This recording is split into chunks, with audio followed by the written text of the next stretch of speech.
should this? The camera's there, but it will move. So, Okay. Yeah. So thanks to those of you who are here and to a few of you who are online joining us as well. So we're fortunate to get to hear from Kateryna Skyba today, based both in Ukraine and is an associate researcher with us here at the University of Essex, sharing some very current issues on language policy in Ukraine. So we look forward to hearing what you have to say. Okay, thank you. Thank you for the presentation of me in short. So I will say a couple of words on my behalf. So today I would like to speak about very crucial and topical issue in Ukraine. This is a language policy that is not only important from the point of view of any state, I think, but it is very important for the Ukrainian people as an existential category.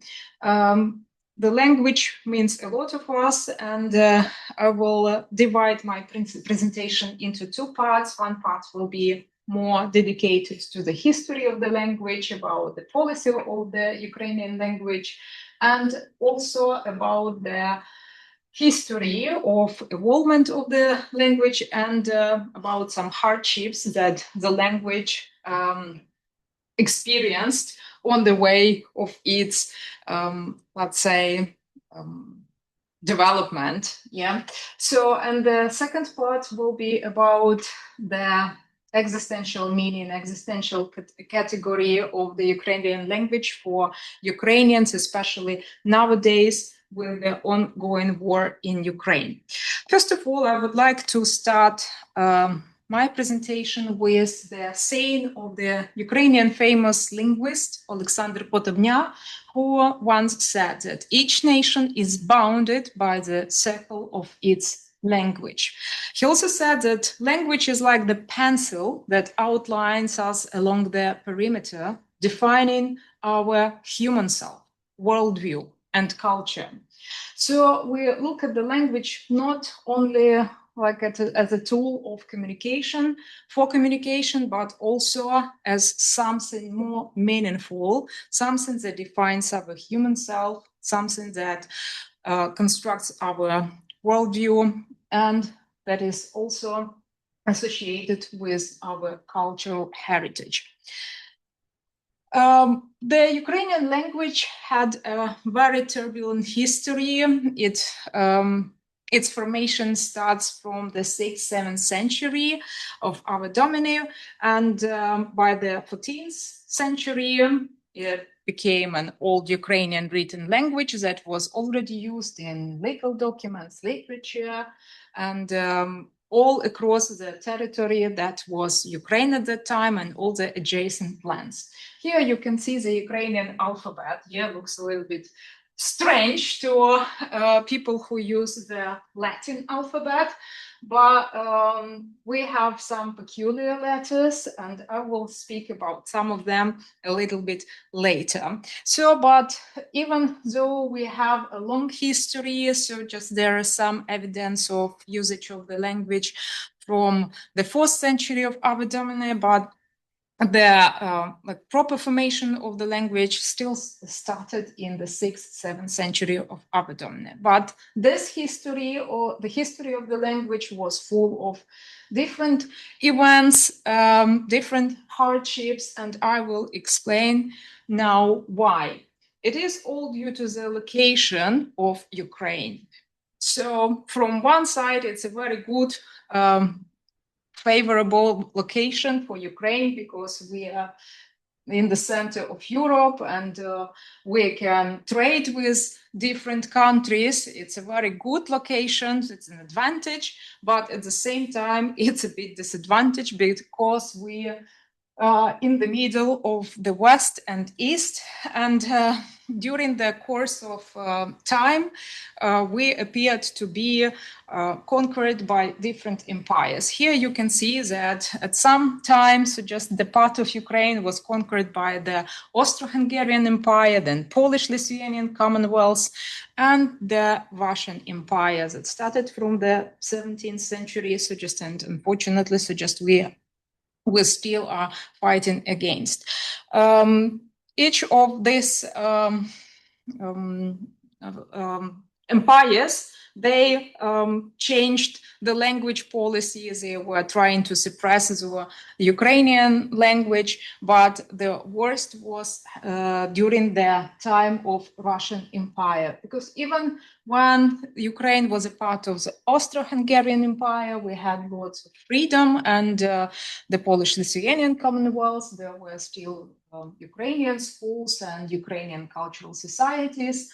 But in Russian empires, the amount of laws and decrees that prohibited the use of the Ukrainian language was incredible. Here we speak about 134 decrees that actually were all directed on banning the use of language, on punishing those who use the language. And here you can see that every century, starting from the 17th century, there were a couple of these laws or decrees. But the most harsh for Ukrainians were the laws of 1863. This is called Valuyev Ukaz here, so just on top. And this was the Valuyev circular that prohibited to print religious and educational literature in Ukraine, and claiming that a separate Little Russian language never existed, does not exist, and shall not exist. Then later in 1876, another decree, Ukaz, the decree that banned the printing and importing of any books in Ukrainian, was adopted. Some other laws were also adopted, from banning translation, from banning even using the Ukrainian names during their baptism. So it was really hard time for the language.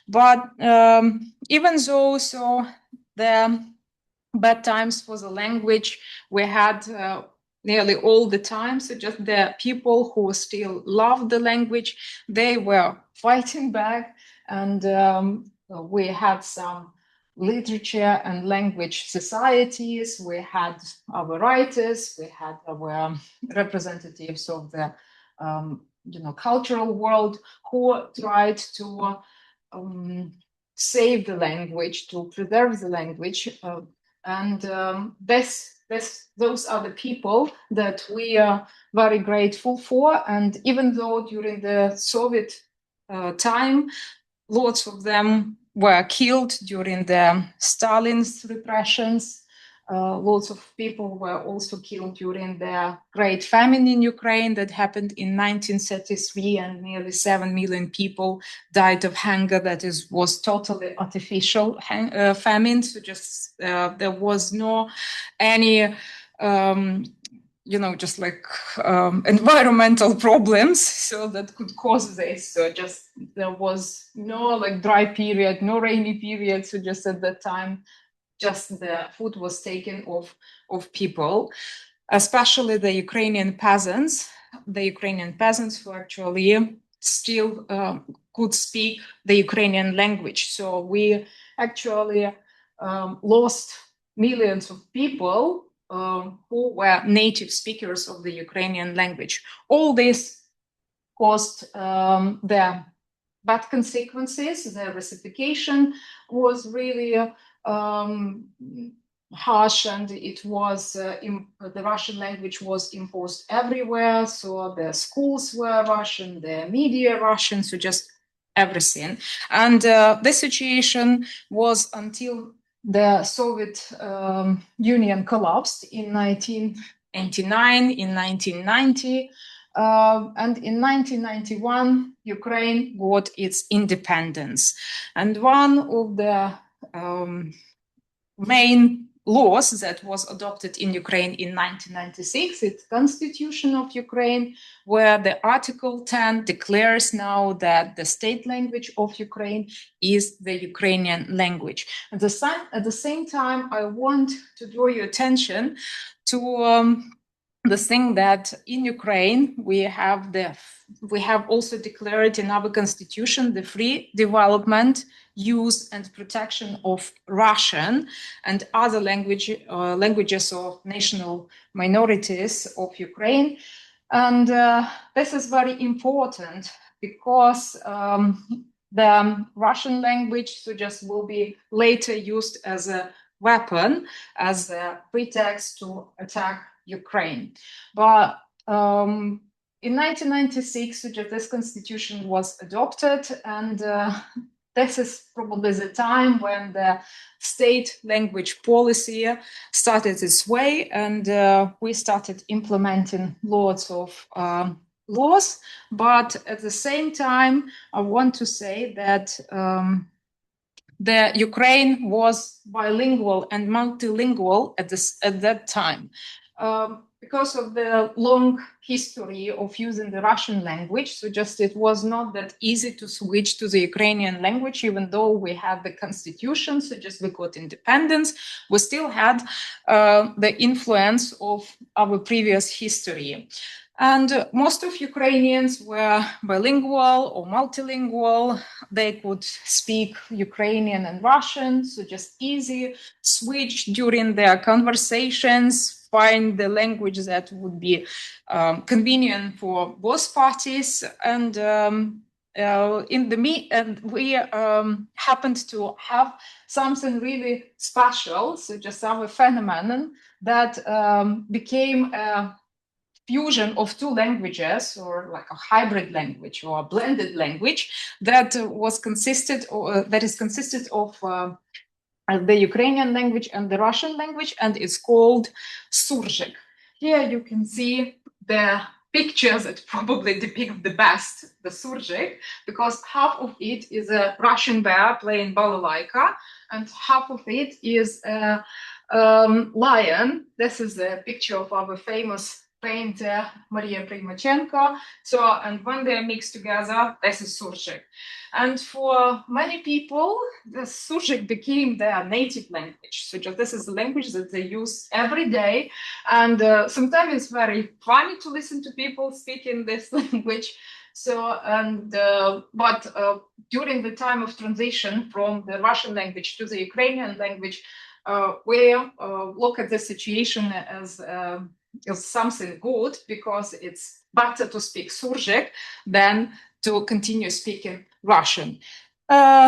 Since 1991 and especially 2014, the use of the Ukrainian language became more and more spread. More and more people would switch to the Ukrainian, and obviously the state policy helped a lot, because the schools were turned into Ukrainians, and the language of instruction became Ukrainian. So the more and more people would speak Ukrainian. But in 2014, when the Russian invasion happened, more people again switched to the Ukrainian language, because it became for them something like an indicator for their identity. The situation about this language speakers and national identity is depicted here on those graphs. Here you can see that in 2001, the people were asked to tell what language they speak and to what ethnicity they belong. So when we still have 85.2% of people saying that they are ethnically Ukrainians, only 67.5% would speak Ukrainian, and 29.6% would continue speaking Russian. So just even though would define themselves as Ukrainians, they would continue speaking Russian. The state would obviously continue providing and implementing the laws that would support and promote the Ukrainian language, and that period would be called in our history as Ukrainization. So just like it's when we are coming back to our heritage, our language identity, and we would use the Ukrainian language more. Again, so just this Ukrainization would be used against us later on by our enemy. But all these laws, Ukrainization laws, they were like a reaction to the systematic Russification that happened over 400 to Ukraine. We have many laws in Ukraine that protect the Ukrainian language, and starting with the constitution, where we have the Article 10 that declares the Ukrainian language as a state official language. We also have the law about the instruction of the main language of instruction at schools and universities is the Ukrainian language, and lots of others. But one of the main laws, not laws, but programs, so just that's also like a law for us. It's a very important document that guides us about the implementation of the Ukrainian language in our lives. It is the program for the development of the Ukrainian language that was adopted in 2024. And this program is focused on, expanding the Ukrainian language in education, media, public sector usage everywhere.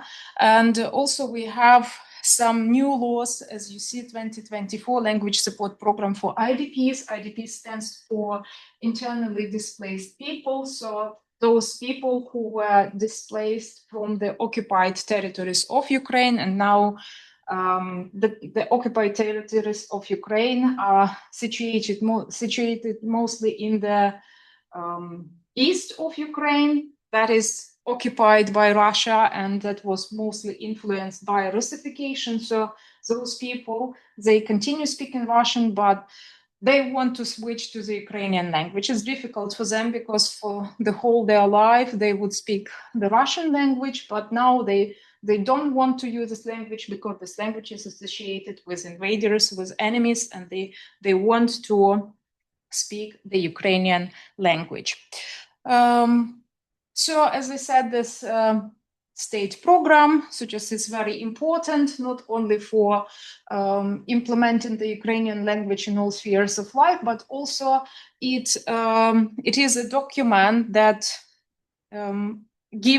opens us some opportunities for establishing Ukrainian as the sole state language for further promoting it as a future official language of the EU. Because as you know, we are willing to join the European Union. We know the UK just left the European Union. We have even a joke that you just gave us some space so we can join now. But when you have such a neighboring country that wants to occupy you, so just the only way to save our lives is to join the alliance of people who actually value some democratic rights of people and promote European values, as we say. So here we slowly go to the language as an existential category. And as I said, the Ukrainian language has some hard times on the way of its development, formation, and existence in general. For us, it's not only the means of communication, but it is also the quintessence of Ukrainian identity. And it's also very important in the from the political point of view, because we need to build our language policy and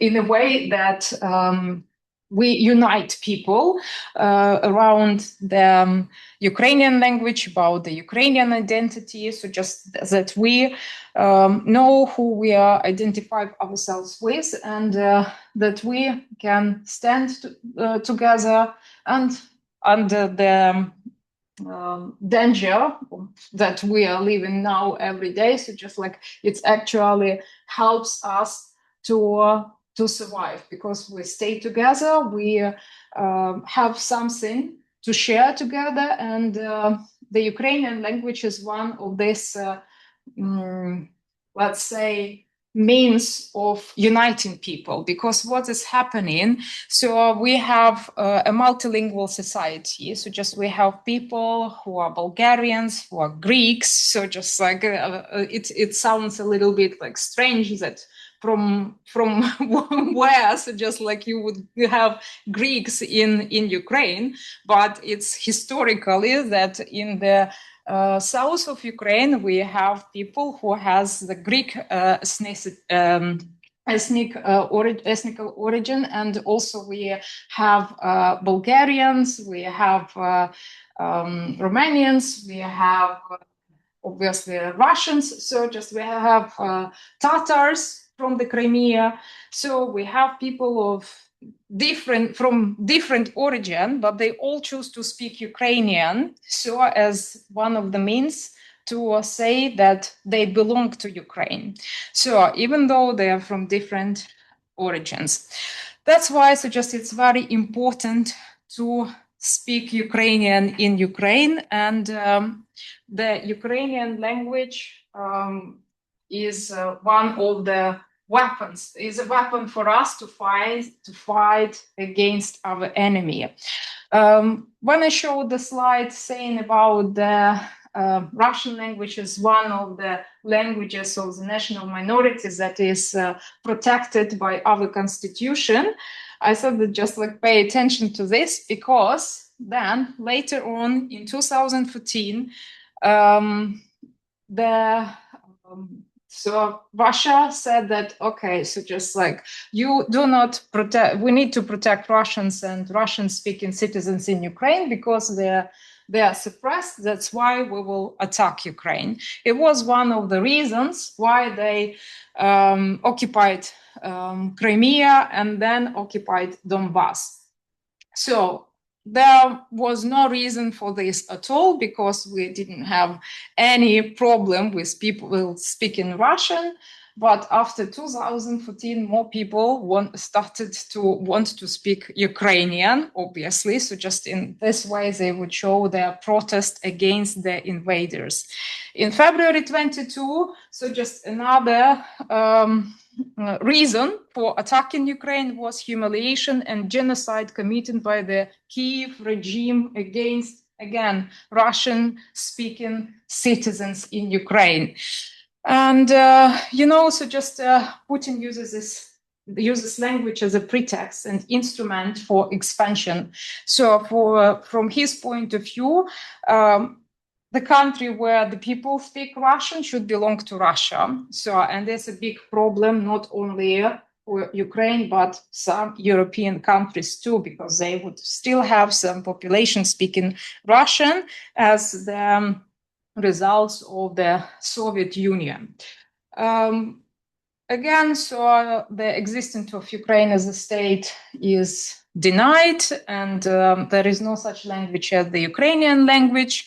It's just a Russian dialect. That is not true, of course. And also, so just like one of the messages that he sends to the world is, if there is no national language, there is no nation. That's why, so just we can understand the policy of Russification in Ukraine in the previous centuries when we had the Russian Empire. The same strategy is applied again after the centuries. So in the occupied territories, in Luhansk, Donetsk, in Crimea, the Ukrainian language is cancelled, and the culture so just is cancelled.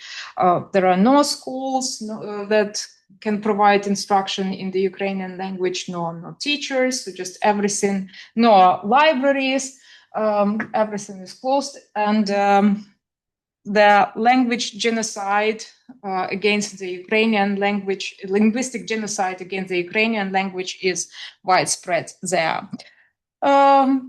So as I said that since 2014, the switching to the Ukrainian language trend was very widespread, and in 2022, so just we continued to expand the Ukrainian language more among people who used to speak the Russian language. And we can see this from this graph. So, for example, in year, let's say, so just 2012, only, for example, 41% would speak the Ukrainian, it's in blue. And then in 2023, there would be like 60% of people speaking Ukrainian. And in yellow is the Russian language. So just more and more people would switch to the Ukrainian language. And for those who define the Ukrainian language as a native language, now we see the growth from 57% to 82%. And this tendency is going on now. So just more and more people would try to speak Ukrainian in Ukraine, but not only in Ukraine, globally too. So when the full-scale invasion of Ukraine happened in 2022, the response of the global community was very clear. They supported Ukraine, and lots of people they started, just like learning the language. They were interested in our country in general, because not everyone would know about Ukraine as a separate country. So, and Ukrainians just became one of the most famous languages that the platform users, the Duolingo platform users would pick and try to learn. I don't know, so just whether they continued to learn the language. So, but in 2022, so we occupied the 17th place among the 20 most frequently, just chosen languages to learn.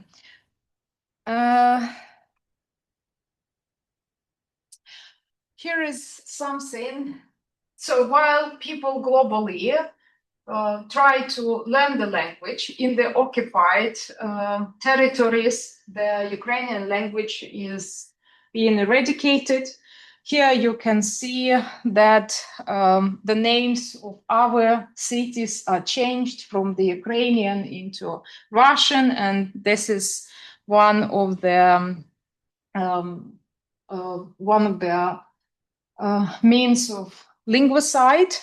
Here you can also see just how the Ukrainian books are burned, and in the cultural aspect. So just here is the building of drama theater in Mariupol, the place that was occupied first in the first week of the full-scale invasion, and there were people hiding with there were loads of kids there, and it was written in big letters in front of the theater, kids. But the Russians, they attacked this drama theater with avia bombs, and nearly all the kids and their parents, they died there under the rubbles. But now the Russians are, just giving the concerts in this drama theater, play ballet, and, substituting the Ukrainian culture completely, and don't recognize what they did to this drama theater. So just saying that it's okay, it's how it should be. So this is obviously just another way of killing the language, and not only the language, but also people, because it's not allowed to speak Ukrainian on the occupied territories, and if you do try to speak the language, you can be punished, sent to prison, or killed. But still, even on the occupied territories, we have some protest movements when people would send a little message in Ukrainian with the picture and saying that Mariupol is Ukraine, so just we are standing with Ukraine, especially when it's some holiday in Ukraine. So just the people would also send the picture with a yellow ribbon, so just for supporting different ideas or movements. So we sometimes put the ribbon, so just like it could be pink ribbon, or blue ribbon, so for protesters in occupied territories who support the Ukrainian language, it would be yellow ribbon. So just it's called like a yellow ribbon protests against the occupation and against the Russification of those cities. And also they use the Ukrainian letter, so to show that it's proper Ukrainian. It looks like this letter, like I, but with two dots on top. It's Ukrainian letter Y. So when they draw letter Y, it also means that they still remember that they are from Ukraine. Well, here is another way that we are losing our language through losing our future. Children are our future, so just it's obvious, but when the territories of Ukraine were occupied, more than 19,000 of children were kidnapped from their parents.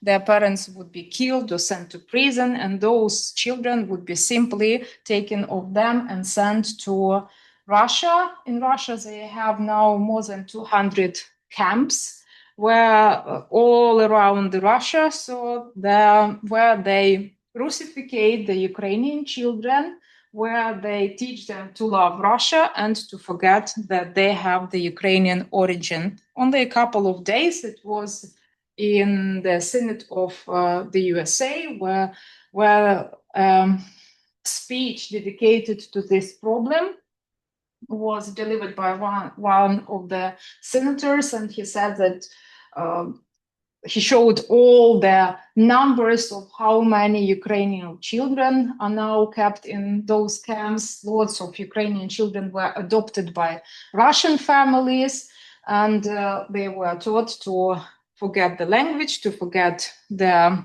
Ukrainian identity.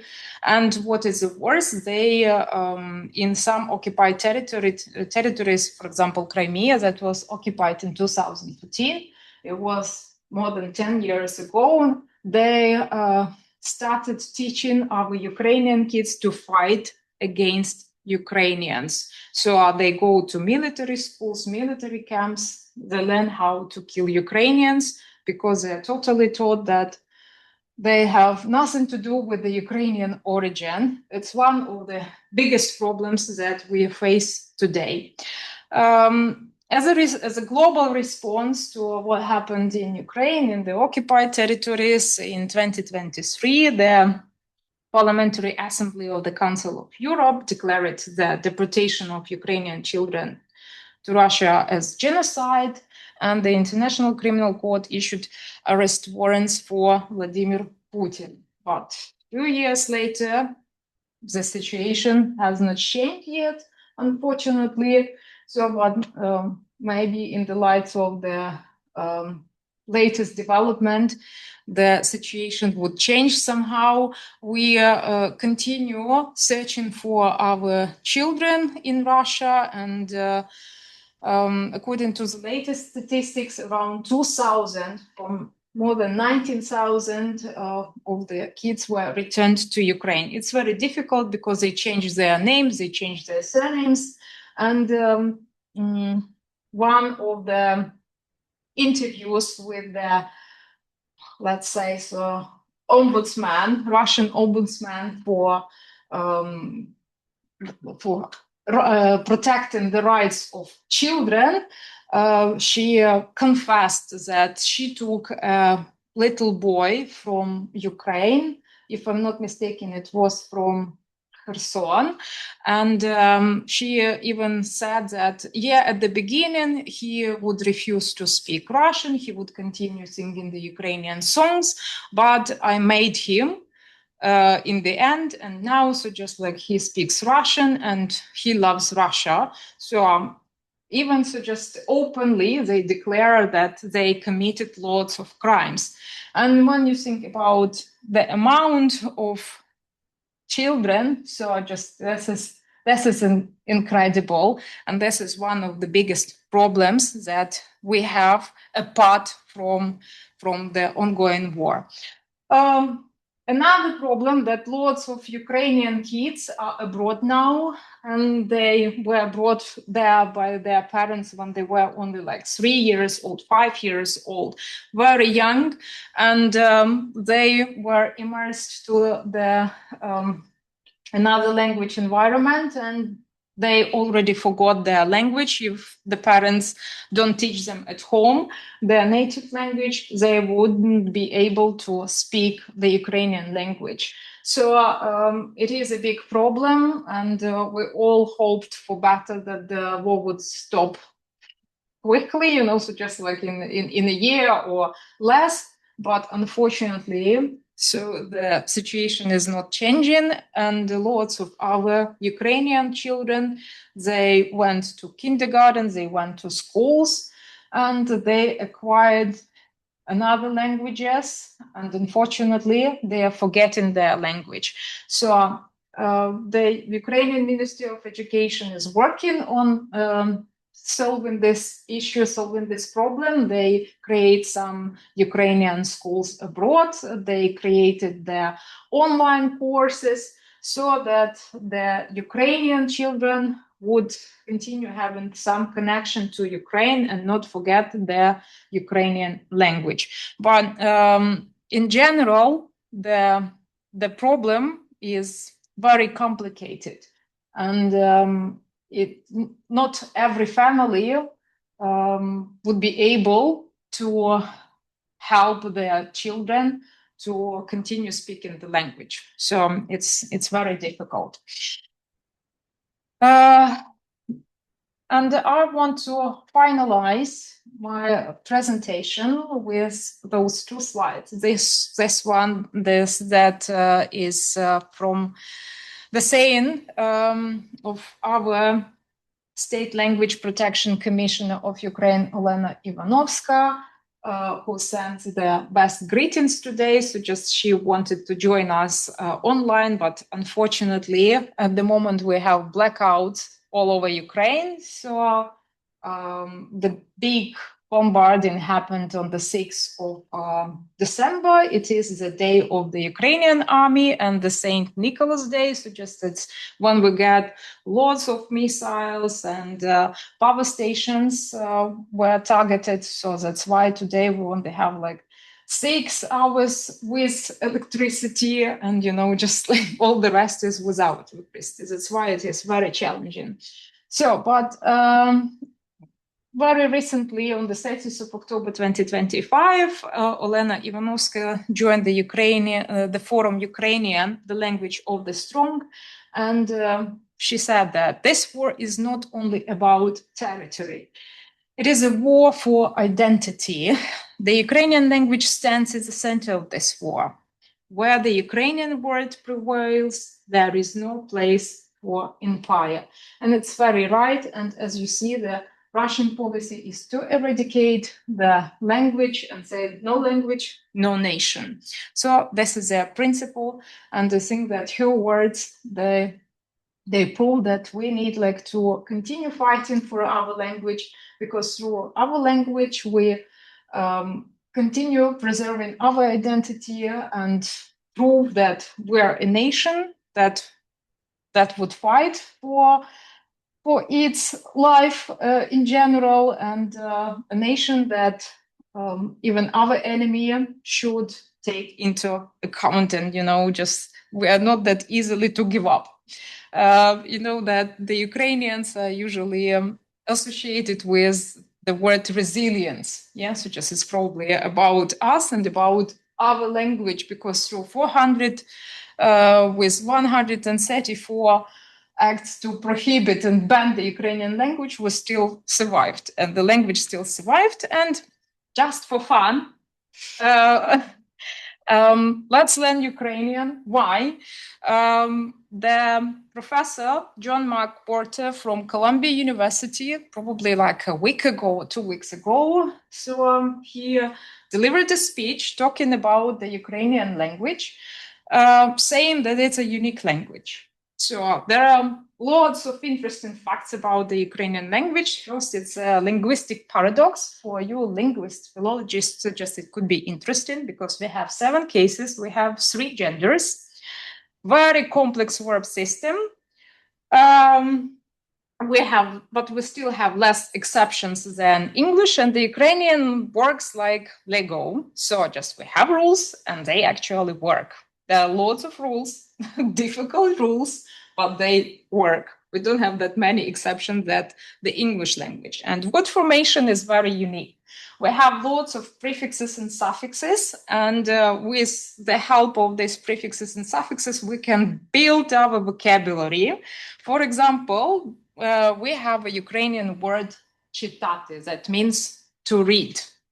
If we add the prefix dochitati, means to finish reading.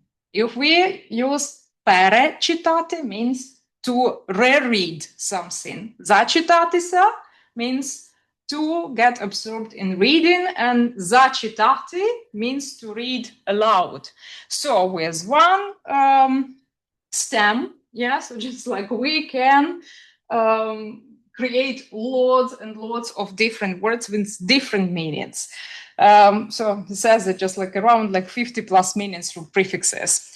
And also he speaks about the remarkable cognitive flexibility of Ukrainians, that we have 256,000 words officially, but we can also keep on creating new words. For example, we have a word nedoperechitovaч. This is again with the word chitati, but it means under reader. This is something that probably is very difficult for a foreigner to understand, but even if I've never heard about this word as a Ukrainian, I would understand what's about. So just like it's a fun of the Ukrainian people to create new funny words that would be, understood by lots of people. And as English was simplified for centuries to become a lingua franca, Ukrainian preserved complexity and remained more logical.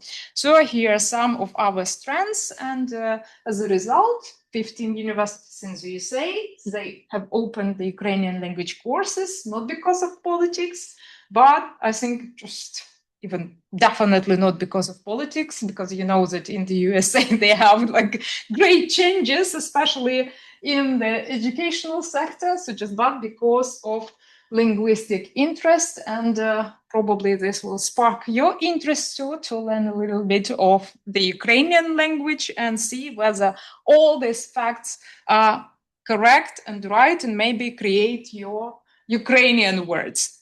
So if you want to read more about Ukraine and Ukrainian language, so here we have like a good source. Which is called We Are Ukraine, and here is a lot of interesting facts about the Ukrainian language, the Ukrainian history, and obviously, so just if you want to get more information about this, you can always reach out to me, and I will be more than glad to help you with your Ukrainian. So, thank you. Time for questions and discussions. Those of you online, you can ask to be unmuted or write a question in the chat if you like. Does anybody have a question ready to go? Mine is out of curiosity. What is your personal situation with languages when you were born? And then when you were learning to speak, were you speaking Russian? Because I guess at the time, Ukrainian was not. So you're trying to say I'm very old, yeah? Yeah. Just like And I was born in the Soviet Union, but you are very right. So just I was born in the Soviet Union. So, and before I went to school, the language of instruction at schools was Russian, and my parents would bring me the Russian books so I can learn to read and be prepared for school. And I remember that I learned the Russian alphabet. I wrote lots of books about Lenin, and just I was fascinated. So I even learned them by heart. And then, so 1991 came, so just a year for me to go to school. Ukraine became independent. The Russian schools would be turned into Ukrainian schools, and my parents would bring me Ukrainian books, saying, so just now you need like to change a little bit. So just I opened the book, I saw the Ukrainian letters that I didn't see before, got disappointed, closed the book, and threw it just in the other corner of the room. I said, I would never learn this. That's it. So just I have my favorite Lenin book, so it's fine.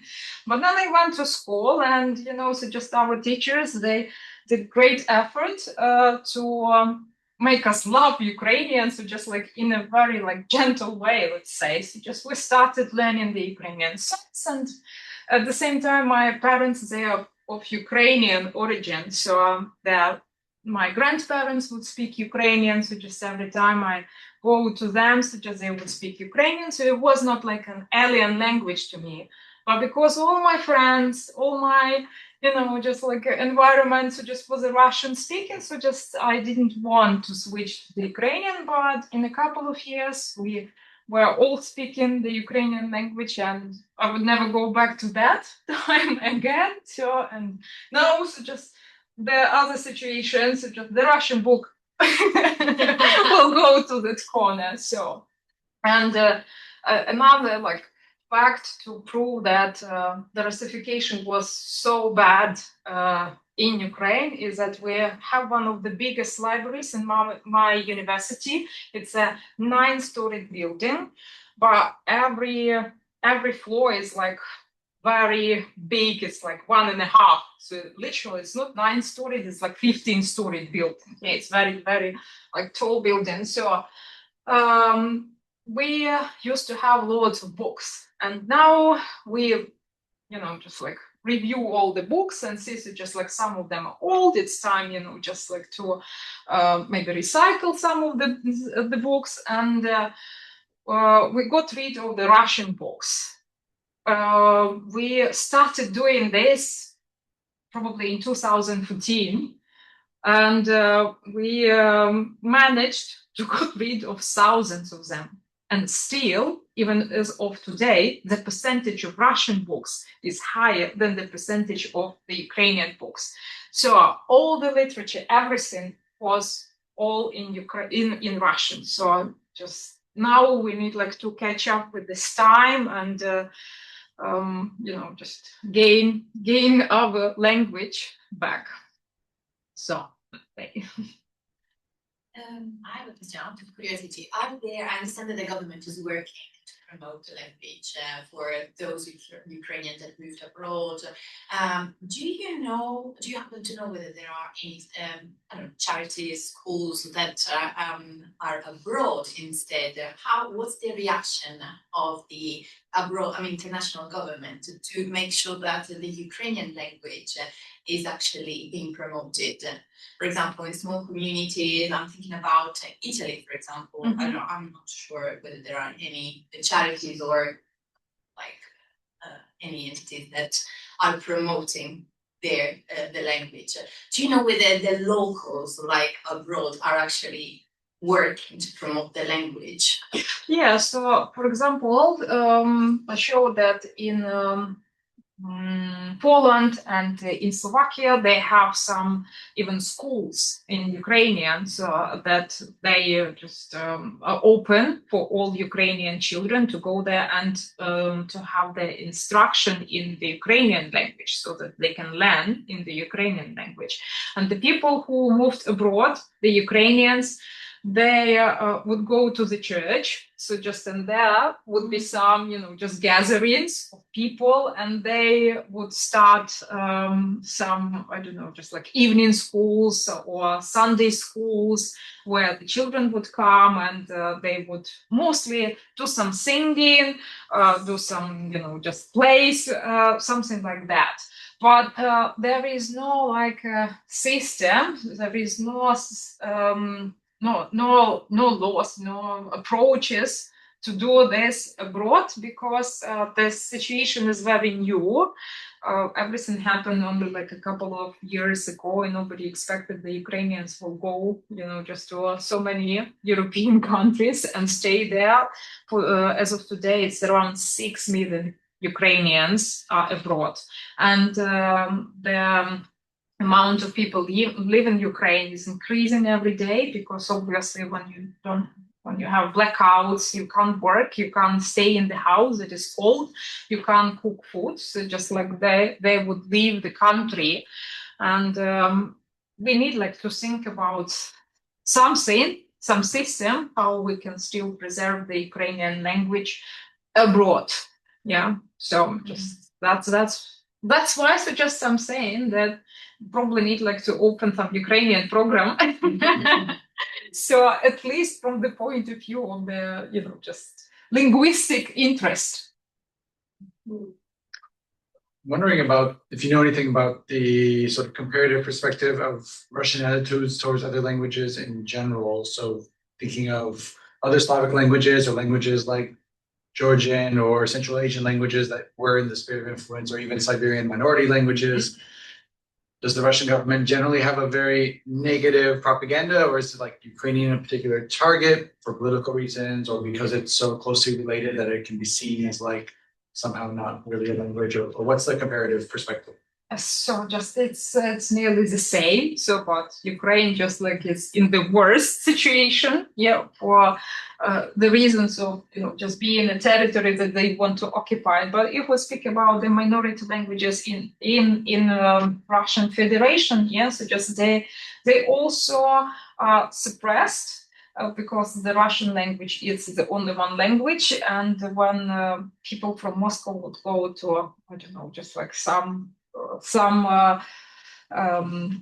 minorities, they would ask them to speak Russian. So, and they would neglect the language of the national minority. So this is an imperialistic, just attitude towards other languages, because it's only one powerful, big Russian language. And even in Kazakhstan, so just it's a big country, so they start fighting back.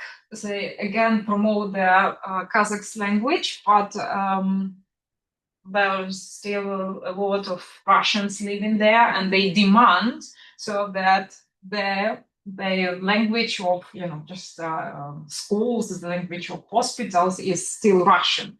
So they have some conflicts going on now too, but because the minorities are very small, so they can't fight back. So, and they don't have that many opportunities also to preserve their language. Only when they live on their territories, so just they can continue speaking the language. But when they go to the, just Russian territory, so again, so just only the Russian language is the one. So it's like imperialistic views. So it's not only that the Ukrainian language is one. Let's have a final question and we can wrap it up there. I'm sure other things to go to, but let's say thank you again to Kateryna for putting that presentation together for us and discussing with us, and looking forward to seeing you around campus for a while longer. Are you here next term as well? Let's see. Good. Well, thank you for making the time to. Thank you. Kateryna, I want to take a photos. Yes. Back to the